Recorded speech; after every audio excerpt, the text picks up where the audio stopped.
સામાન્ય રીતે નિયમો આપણને ગણિતના દાખલા જેવા લાગે છે, રાઈટ? 2 + 2 = 4. હા બિલકુલ. મતલબ જો કોઈ લાલ સિગ્નલ તોડે તો દંડ થાય, જો કોઈ ચોરી કરે તો સજા થાય. આ બધું કાગળ પર એકદમ બ્લેક એન્ડ વ્હાઇટ, એકદમ સ્પષ્ટ દેખાય છે, જાણે કે કોઈ મશીન ચાલતું હોય જ્યાં ઇનપુટ આપો એટલે સીધું ફિક્સ આઉટપુટ મળે. અને મનુષ્યના મગજને આ પ્રકારની સ્પષ્ટતા બહુ ગમે છે. હા, કારણ કે તેનાથી સિસ્ટમ પર ભરોસો બેસે છે. મને પણ એવું જ લાગતું હતું.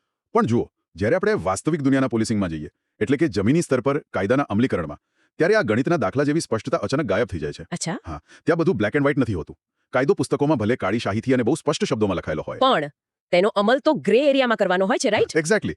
અત્યંત અસ્પષ્ટ, ધૂંધળી અને જટિલ પરિસ્થિતિઓમાં, જ્યાં માનવીય લાગણીઓ, સામાજિક દબાણ અને અણધારી ઘટનાઓનું એક અજીબ મિશ્રણ થતું હોય છે. સાચી વાત છે.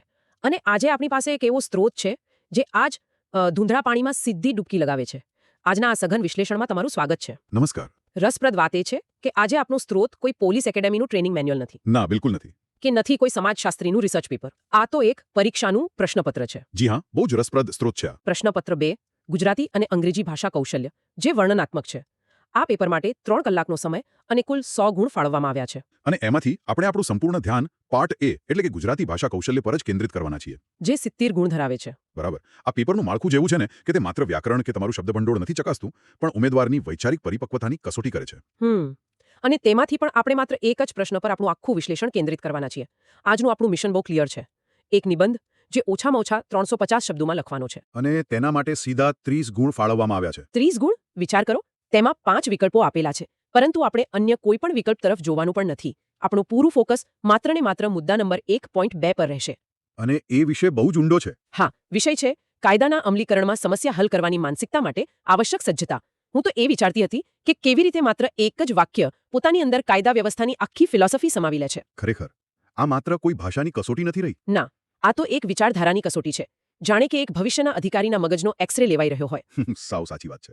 પણ જુઓ, આ વિષયના તળિયે જતા પહેલા આ પ્રશ્નના માળખાકીય નિયમોને સમજવા બહુ જ જરૂરી છે. હા, ચાલો એ જોઈએ. સૂચના સ્પષ્ટ કહે છે કે ઓછામાં ઓછા 350 શબ્દોમાં યોગ્ય ઉદાહરણોનો આધાર લઈને નિબંધ લખો. આ યોગ્ય ઉદાહરણોવાળો ભાગ બહુ જ સૂચક છે. અચ્છા, કેવી રીતે? કારણ કે પરીક્ષક અહીં માત્ર કાયદાની કલમોના ઘોખેલા નંબરો નથી માંગી રહ્યો. તો ચાલો આને ડીકોડ કરીએ. 70માંથી 30 માર્ક્સ માત્ર આ એક જ પ્રશ્નના છે. મતલબ કે પેપર કાઢનાર માટે આ નિબંધ સૌથી વધુ વજનદાર છે. બિલકુલ. જ્યારે પેપર આટલું વર્ણનાત્મક હોય, ડિસ્ક્રિપ્ટિવ હોય અને તેમાં ખાસ યોગ્ય ઉદાહરણો માંગ્યા હોય, ત્યારે શું આનો અર્થ એ નથી થતો કે ઘોખેલું જ્ઞાન અહીં કામ નહીં લાગે? જરાય નહીં. મને તો આ આખી પ્રક્રિયા કોઈ પિચ જેવી લાગે છે. પિચ? હા, મતલબ તમારી પાસે સાબિત કરવા માટે 350 શબ્દોનો એક મંચ છે, જ્યાં તમારે એ દર્શાવવાનું છે કે તમે માત્ર નિયમો નથી જાણતા, પણ તેને વાસ્તવિક દુનિયાની ધૂળ ખાતી સડકો પર લાગુ કરવાની કળા પણ જાણો છો. બહુ સરસ રીતે તમે આને મૂક્યો. અને ઉદાહરણો માંગવા પાછળનું સાયકોલોજી એટલે કે મનોવિજ્ઞાન એ જ છે કે જો કોઈ ઉમેદવાર વાસ્તવિક પરિસ્થિતિની કલ્પના ન કરી શકે તો તેનું જ્ઞાન માત્ર હવામાં છે. એક્ઝેક્ટલી.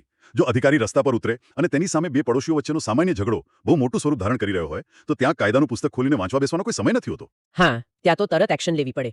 ત્યાં ત્વરિત નિર્ણય અને ઉકેલની જરૂર હોય છે. એટલે પરીક્ષક એ જોવા માંગે છે કે શું ઉમેદવારના મગજમાં આવા દૃશ્યો અને તેના ઉકેલો સ્પષ્ટ છે ખરા? બરાબર છે. તો આ જ મુદ્દા પરથી આપણે આ વિષયના મૂળ શબ્દોનું ઓપરેશન કરીએ. ચાલો આ વિષયને 2 ભાગમાં વહેંચીએ. ઓકે. પ્રથમ ભાગ છે કાયદાનું અમલીકરણ અને બીજો ભાગ છે સમસ્યા હલ કરવાની માનસિકતા. આ બંને વચ્ચે શું તફાવત છે? હા, આ સમજવું બહુ જ જરૂરી છે. કાયદાનું અમલીકરણ, જેને આપણે લો એન્ફોર્સમેન્ટ કહીએ છીએ, એ એક પ્રક્રિયા છે, જ્યારે સમસ્યા હલ કરવાની માનસિકતા એ એક અભિગમ છે. મને આને સમજવા માટે મગજમાં એક ઉદાહરણ આવે છે. કહો ને. શું કાયદાનું અમલીકરણ કરવું એટલે માત્ર યાંત્રિક રીતે નિયમોનું પાલન કરાવવું નથી? આ તો જાણે એક મિકેનિક અને એક એન્જિનિયર વચ્ચેના તફાવત જેવું છે. આ બહુ રસપ્રદ એનાલોજી છે. જુઓ, એક મિકેનિકનું કામ શું છે? જ્યારે કારનો કોઈ ભાગ બગડે ત્યારે તે ખાલી એ ભાગને બદલી નાખે છે. મતલબ તે નિયમ લાગુ કરે છે કે ખરાબ ભાગ કાઢો અને નવો લગાવો. પણ એક એન્જિનિયર એ શોધે છે કે આ કારનું એન્જિન વારંવાર કેમ બગડે છે. તે મૂળ કારણ સુધી જાય છે, તે સમસ્યાને જ હલ કરે છે. તો મારો પ્રશ્ન એ છે કે શા માટે આ વિષયમાં ખાસ આ માનસિકતા પર આટલો ભાર મૂકવામાં આવ્યો છે? આ એનાલોજી ખરેખર બહુ ઊંડી છે, કારણ કે તે રિએક્ટિવ એટલે કે પ્રતિક્રિયાત્મક પોલીસિંગ અને પ્રોએક્ટિવ એટલે કે સમસ્યા નિવારક પોલીસિંગ વચ્ચેનો ભેદ એકદમ સ્પષ્ટ કરે છે. બરાબર. માત્ર કાયદો લાગુ કરવો એ પેલા મિકેનિક જેવું કામ છે. ગુનો થયો, તમે FIR નોંધી અને ધરપકડ કરી, પ્રક્રિયા પૂરી. પણ સમસ્યા હલ કરવાની માનસિકતા ધરાવતો અધિકારી પેલા એન્જિનિયરની જેમ વિચારશે. તે એ જોશે કે કોઈ ચોક્કસ વિસ્તારમાં વારંવાર ઘરફોડ ચોરી કેમ થાય છે. મતલબ તે પેટર્ન શોધશે. બિલકુલ. શું ક્યાં સ્ટ્રીટ લાઇટ નથી? શું સ્થાનિક યુવાનોમાં ડ્રગ્સનું દૂષણ વધ્યું છે? તે માત્ર ચોરને પકડીને સંતોષ નથી માનતો, પણ તે સિસ્ટમમાં રહેલી ખામીને સુધારવાનો પ્રયાસ કરે છે. પણ જરા થોભો, આપણે પ્રેક્ટિકલ વાત કરીએ. વાસ્તવિકતામાં હા, કોને? જો કોઈ બેંકમાં સશસ્ત્ર લૂંટ ચાલી રહી હોય તો આપણે એવું થોડી ઈચ્છીએ કે પોલીસ અધિકારી ત્યાં બેંકની બહાર ઊભો રહીને ફિલસૂફી કરે કે અરે આ લૂંટારાઓને સમાજે કેવો અન્યાય કર્યો હશે. હા, એ તો ના જ ચાલે. ત્યાં તો આપણને સીધું અને કડક એન્ફોર્સમેન્ટ જ જોઈએ ને. શૂટ આઉટ કરવું પડે તો એ પણ. તો શું આ માનસિકતા દરેક જગ્યાએ કામ લાગે? બહુ સારો સવાલ છે આ. અને આ જ તફાવત ઉમેદવારે પોતાના નિબંધમાં બહુ જ સ્પષ્ટતાથી સમજાવવો પડે. જો સમસ્યા હલ કરવાની માનસિકતાનો અર્થ કટોકટીના સમયે એક્શન ન લેવી એવો બિલકુલ નથી થતો. ઓકે. સક્રિય ક્રાઇમ સીન પર કડક અમલીકરણ જ પ્રાથમિકતા હોય છે. પરંતુ લૂંટ પૂરી થયા પછી અથવા લૂંટના આયોજનના તબક્કે ઇન્ટેલિજન્સ ગેધરિંગ કરતી વખતે આ માનસિકતા કામે લાગે છે. હા, એટલે કે પ્રિવેન્શન માટે. હા, વધુ એક રોજિંદુ ઉદાહરણ લઈએ. ધારો કે દરરોજ રાત્રે કોઈ સોસાયટીમાંથી અવાજ પ્રદૂષણની ડીજે વાગવાની ફરિયાદ આવે છે.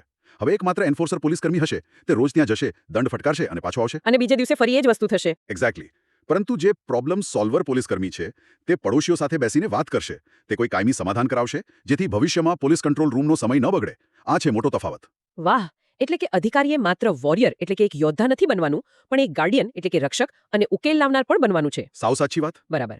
અહીં આપણે વિષયના પહેલા 2 ભાગ બહુ સરસ રીતે સમજ્યા, પણ હવે વિષયના અંતિમ અને સૌથી વજનદાર શબ્દો પર આવીએ. જી. શબ્દો છે આવશ્યક સજ્જતા. સજ્જતા એટલે પ્રિપેર્ડનેસ. અને હું કહીશ કે આ શબ્દ આખા નિબંધનું ગુરુત્વાકર્ષણ કેન્દ્ર છે. બરાબર. તો જો મારે 350 શબ્દોનો નિબંધ લખવો હોય તો મારે એ સાબિત કરવું પડશે કે આ સજ્જતા કંઈ આકાશમાંથી નથી પડતી. ના, બિલકુલ નહીં. સામાન્ય રીતે જ્યારે આપણે પોલીસની સજ્જતા એવો શબ્દ સાંભળીએ એટલે આંખ સામે હથિયારો, શારીરિક ફિટનેસ, દોડવાની ક્ષમતા અને કવાયત જ દેખાય. હા, લોકોને એવું જ લાગે છે. તો શું આ વિષય માત્ર આ શારીરિક બળ વિશે વાત કરી રહ્યો છે કે પછી આમાં નિર્ણય લેવાની ક્ષમતા કે પરિસ્થિતિને પારખવાની સ્ફૂર્તિનો સમાવેશ થાય છે? જુઓ, જો કોઈ ઉમેદવાર માત્ર શારીરિક સજ્જતા પર આખો નિબંધ લખી નાખે તો તે નિબંધ સીધો નિષ્ફળ ગણાશે. અચ્છા. હા, કારણ કે પ્રશ્નમાં બહુ સ્પષ્ટ લખ્યું છે સમસ્યા હલ કરવાની માનસિકતા માટેની સજ્જતા. આ સજ્જતા સંપૂર્ણપણે બૌદ્ધિક, તાર્કિક અને વ્યવહારુ તૈયારી વિશે છે. શારીરિક નહીં પણ માનસિક. બરાબર. આજની દુનિયા અતિ જટિલ છે.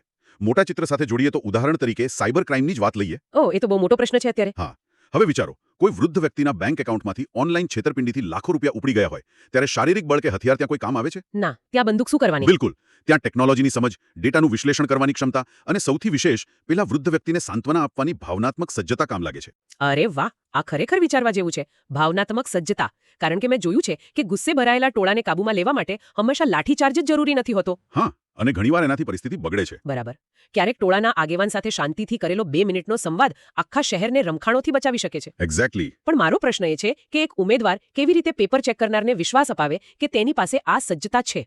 કારણ કે કાગળ પર તો કોઈ પણ આદર્શ વાતો, મોટી મોટી વાતો લખી શકે છે. અને અહીં જ માળખું એટલે કે ફ્રેમિંગ અને સ્ટ્રક્ચર કામ આવે છે. અચ્છા. આપણે શબ્દો અને તેના અર્થોને તોડીને જોયા, પણ આ બધી માહિતીને પહેલા 30 માર્ક્સ મેળવવા માટે એક વર્ણનાત્મક નિબંધના ફોર્મેટમાં કેવી રીતે ગોઠવવી તે સૌથી મહત્વનું છે. પ્રેઝન્ટેશન. હા, જો માહિતી ગમે તેટલી સારી હોય પણ તેને તાર્કિક રીતે રજૂ ન કરી શકાય તો પરીક્ષક ક્યારેય પ્રભાવિત નહીં થાય. તો ચાલો આપણે કલ્પના કરીએ કે આપણે આ પરીક્ષા ખંડમાં બેઠા છીએ. આપણી સામે ઘડિયાળ ટીક ટીક કરી રહી છે. આપણી પાસે 3 કલાકનો સમય છે. ઓકે. જો મારે આ ચોક્કસ વિષય પર એક ઉત્કૃષ્ટ નિબંધ વણવો હોય જેથી પરીક્ષક પ્રભાવિત થાય તો મારે માત્ર ઉપદેશ નથી આપવાનો. ના, ઉપદેશ તો બિલકુલ નહીં. મારે મારો કેસ લડવાનો છે, એક આર્ગ્યુમેન્ટ ઊભી કરવાની છે. તો આ આદર્શ નિબંધનું માળખું કેવું હોવું જોઈએ? તેની શરૂઆત કેવી રીતે થવી જોઈએ? હું સ્ટેપ બાય સ્ટેપ માળખું સમજાવું. સૌથી પહેલા સ્ટેપ 1 છે પ્રસ્તાવના. ઓકે. નિબંધની શરૂઆતમાં જ ઉમેદવારે એ દર્શાવવું પડે કે તે સમજે છે કે કાયદાના અમલીકરણનું બદલાતું સ્વરૂપ શું છે. પ્રસ્તાવના એવી હોવી જોઈએ કે જે સીધી જ ઐતિહાસિક સંદર્ભ અને આધુનિક જરૂરિયાત વચ્ચેનો પુલ બાંધે. પહેલાના સમયમાં પોલીસનું કામ માત્ર શાસકનો ડર ઊભો કરવાનું હતું. હા, અંગ્રેજોના સમયમાં એવું જ હતું. બરાબર. પણ 21મી સદીના લોકશાહી માળખામાં કાયદાના અમલીકરણનો વ્યાપ લોકોની સેવાનો થઈ ગયો છે. જો પહેલો ફકરો જ આટલો મજબૂત હોય તો પરીક્ષકને તરત જ ખ્યાલ આવી જશે કે આ ઉમેદવાર વિષયના ઊંડાણને સ્પર્શી ચૂક્યો છે. એટલે કે શરૂઆતમાં જ આપણે પેનલને જણાવી દીધું કે આપણે બિગ પિક્ચરને સમજીએ છીએ. હા. પણ પછી આગળ શું? માત્ર ઐતિહાસિક વાતોથી 350 શબ્દો તો નહીં ભરાય. ના. ત્યારબાદ આવે છે સ્ટેપ 2 અને 3 એટલે કે મુખ્ય ભાગ. Body paragraphs. હા.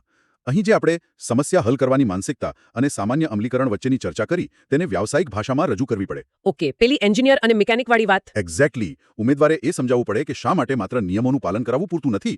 પછીના ફકરામાં આવશ્યક સજ્જતાની વાત કરવી પડે. આ માનસિકતા કેળવવા માટે ટ્રેનિંગ, ધીરજ અને તર્કશક્તિ કેટલી જરૂરી છે તે સમજાવવું પડે. પણ શું આ બધું માત્ર થિયરી જેવું પુસ્તકીય જ્ઞાન નહીં લાગે? કારણ કે સૂચનામાં તો સ્પષ્ટ લખ્યું છે કે યોગ્ય ઉદાહરણોનો આધાર લઈને. હા. મને લાગે છે કે અહીં જ એક સામાન્ય ઉમેદવાર અને એક ઉત્કૃષ્ટ ઉમેદવાર વચ્ચેની ભેદરેખા દોરાય છે. જો કોઈ માત્ર એમ લખી દે કે પોલીસે શાંતિથી કામ લેવું જોઈએ તો એ કોઈ ઉદાહરણ નથી. ના, એ તો નીતિશાસ્ત્રનું ભાષણ થઈ ગયું. બરાબર ને? બિલકુલ. અને આ જ ભૂલ મોટાભાગના લોકો કરતા હોય છે. ઉદાહરણ આપવું એટલે કાલ્પનિક, પણ એકદમ વાસ્તવિક લાગતા કાયદાકીય દૃશ્યોનું નિર્માણ કરવું. એટલે કે સિચ્યુએશન ઊભી કરવી. હા, આપણે એક બહુ જ જમીની સ્તરનું ઉદાહરણ લઈએ. ધારો કે કોઈ બજારમાં રસ્તા પર ફેરિયાઓ બેસતા હોય અને તેના કારણે દરરોજ ટ્રાફિક જામ થતો હોય. અરે આ તો આપણા દરેક શહેરોની રોજની સમસ્યા છે. બરાબર. હવે એક સામાન્ય એન્ફોર્સર અધિકારી શું કરશે? તે પોતાની ગાડી લઈને જશે, લાઠીચાર્જ કરશે, ફેરિયાઓનો સામાન જપ્ત કરી લેશે અને રસ્તો ખાલી કરાવશે. આમ જોવા જઈએ તો કાયદાની દૃષ્ટિએ તેણે પોતાનું કામ પૂરું કર્યું. રસ્તો અતિક્રમણ મુક્ત થઈ ગયો. હા, તેણે નિયમનું પાલન કરાવ્યું. પણ તેનાથી શું થયું? ફેરિયાઓની આજીવિકા છીનવાઈ ગઈ અને લોકોમાં પોલીસ પ્રત્યે રોષ ભરાયો. અને વળી સમસ્યા તો ત્યાંની ત્યાં જ છે. 2 દિવસ પછી પોલીસ નહીં હોય એટલે તેઓ પાછા ત્યાં જ આવીને બેસી જશે. મેં આ ઘણીવાર જોયું છે. એક્ઝેક્ટલી. તો હવે આ જ પરિસ્થિતિમાં સમસ્યા હલ કરવાની માનસિકતા ધરાવતો અધિકારી શું કરશે? કદાચ તે કંઈક બીજો રસ્તો કાઢશે. હા, તેની સજ્જતા એ હશે કે તે માત્ર બળ પ્રયોગ નહીં કરે. તે સ્થાનિક નગરપાલિકાના અધિકારીઓનો સંપર્ક કરશે, ફેરિયાઓના આગેવાનો સાથે મીટિંગ કરશે અને તેમની આજીવિકા ન છીનવાય તે માટે નજીકમાં કોઈ ખાલી પ્લોટ કે અલગ હોકિંગ ઝોન ફાળવવાની વ્યવસ્થા કરાવશે. ઓહ વાહ, અદ્ભુત. આ એક પરફેક્ટ ઉદાહરણ છે. અહીં કાયદો પણ સચવાઈ ગયો, ટ્રાફિકની સમસ્યા કાયમી ધોરણે ઉકેલાઈ ગઈ અને સૌથી મોટી વાત કે પેલા ગરીબ લોકોનો વ્યવસાય પણ ન છીનવાયો. અને સમાજમાં શાંતિ જળવાઈ રહે. જો કોઈ ઉમેદવાર આવું મજબૂત ઉદાહરણ પોતાના નિબંધમાં વણી લે તો પરીક્ષકને 100% ખાતરી થઈ જાય કે આ વ્યક્તિ પાસે ખરેખર આવશ્યક સજ્જતા છે. હા, કારણ કે તેને ખબર છે કે સિસ્ટમના અલગ અલગ વિભાગો સાથે કેવી રીતે સંકલન સાધવું. બરાબર. અને આવા 1 કે 2 વ્યવહારો ઉદાહરણો આખા નિબંધને જીવંત બનાવી દે છે. તે દર્શાવે છે કે ઉમેદવાર કાયદાના પુસ્તકની બહાર વિચારી શકે છે. ત્યારબાદ સ્ટેપ 5 એટલે કે નિબંધને એક તાર્કિક અંત તરફ લઈ જવો પડે. હા, નિષ્કર્ષ. પણ મેં જોયું છે કે ઘણા લોકો નિષ્કર્ષમાં માત્ર આખા નિબંધનો સારાંશ જ લખી નાખતા હોય છે. બસ એ જ વાતો રિપીટ કરે. શું એ પૂરતું છે? ના, બિલકુલ નહીં. નિષ્કર્ષ ક્યારે માત્ર સારાંશ ન હોવો જોઈએ. તે ભવિષ્યલક્ષી હોવું જોઈએ. મતલબ? ઉમેદવારે અંતમાં એ સાબિત કરવું પડે કે કેવી રીતે આ પ્રકારની સજ્જતા લાંબા ગાળે સમાજમાં કાયદા પ્રત્યેનો વિશ્વાસ વધારે છે. કાયદાનો અંતિમ હેતુ લોકોમાં ભય પેદા કરવાનો નથી. હા, સાચી વાત છે. પણ સુરક્ષા અને ન્યાયની અનુભૂતિ કરાવવાનો છે. એક સજ્જ અધિકારી સિસ્ટમ અને નાગરિકો વચ્ચે દિવાલ નહીં પણ એક સેતુ બને છે. જો આ રીતે નિબંધનું સમાપન થાય તો તે 30માંથી મહત્તમ માર્ક્સ મેળવવા માટેનો એક બહુ જ મજબૂત દાવેદાર બની જાય છે. બહુ જ સરસ વાત કહી તમે. આ આખી ચર્ચા પરથી એક વાત તો સ્પષ્ટ થાય છે કે આ 350 શબ્દો અને 30 ગુણનો પડકાર માત્ર કોઈ ભાષાકીય કે વ્યાકરણની કસોટી બિલકુલ નથી. હા, એ તો માત્ર એક માધ્યમ છે. 100 માર્ક્સના પ્રશ્નપત્રમાંથી લીધેલું માત્ર એક નાનકડું વાક્ય, મુદ્દો 1.2 કેવી રીતે કાયદા વ્યવસ્થાની આખી પ્રકૃતિ અને ભવિષ્યની દિશા નક્કી કરે છે તે આપણે બહુ જ ડિટેલમાં જોયું. તે ખરેખર ઉમેદવારની સમસ્યાને જોવાની દૃષ્ટિ, તેનું વિશ્લેષણ કરવાની પદ્ધતિ અને તેના કાયમી ઉકેલ તરફ પહોંચવાની માનસિક સફરને ચકાસે છે. અને આજના સમયની આ જ માંગ છે. રાઈટ. આપણે હવે માત્ર કાયદાનું પાલન કરાવનારા યાંત્રિક રોબોટ્સ નથી જોઈતા. આપણને એવા વિચારશીલ અધિકારીઓ જોઈએ છે જેઓ સામાજિક જટિલતાઓને સમજી શકે અને કટોકટીમાં પણ પોતાનું સંતુલન જાળવીને ઉકેલ લાવી શકે. તો આજના આ સઘન વિશ્લેષણના અંત તરફ આવતા મારા મનમાં એક મોટો સવાલ રહી જાય છે. શરૂઆતમાં આપણે પેલા ધૂંધળા પાણી અને બ્લેક એન્ડ વ્હાઇટ પરિસ્થિતિની વાત કરી હતી. હા, યાદ છે.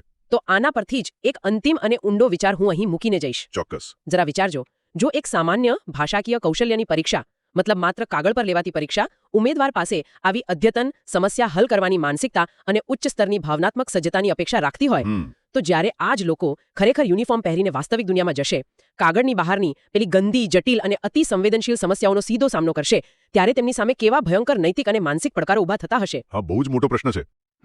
જો પેપર પર આપણે આટલા આદર્શ છીએ તો ગ્રાઉન્ડ પર આપણે એ આદર્શોને પહોંચી વળવા ખરેખર શું કરી રહ્યા છીએ? વિચારવા જેવું છે. બિલકુલ વિચારવા જેવો પ્રશ્ન છે. અને આ જ પ્રશ્ન સાથે આજના આ સઘન વિશ્લેષણને આપણે અહીં જ વિરામ આપીએ છીએ.